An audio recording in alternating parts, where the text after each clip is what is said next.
Pyramid TV, we are on time.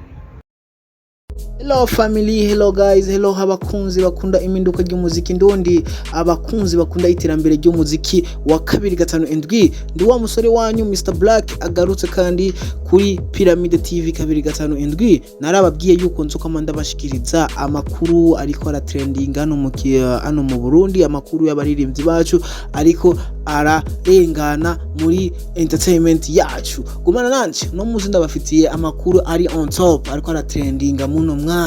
Numuri legend wacu, umuking w'umuziki ndundi, numuririmbyi yagerageje kugwanira umuziki ndundi cyane gose, numuririmbyi yashoboye gukora amahiti menshi cyane. Uyo nawo si wundi, uyo ni Lolilo mzizi wajiwe. Uno musi yashoboye kuja gufata rutemikirere aherekeye i Dubai. Ni Lolilo mzizi wajiwe, benshi msanzwe mumenyereye, benshi mwakuze mumumva, benshi mwakuze mumubona. Ni Lolilo uno musi nyene yavyuze avyukiye ku kibuga c'indege agiye gufata rutemikirere aherekeye i Dubai. Agiye gukora ikirero Lolilo agiye gukorayo show yakataraboneka. Agiye gukorerayo show yakataraboneka. Tugende none ni East Africa show niyo Lolilo agiye guperformingamo i Dubai. Azoba ari kumwe n'abaririmbyi bakomeye, azoba ari kumwe n'aba DJ bakomeye cyane. Gumana natwe tuzokurikirane ivyo Lolilo azokorerayo. Turamwemera, arashoboye kandi cyane.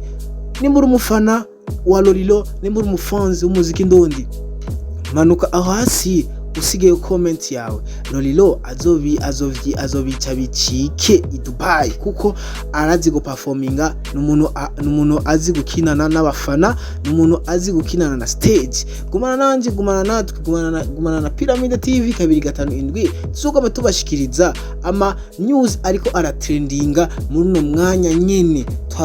Twarababwiye yuko twama turi ku mwanya. Yes.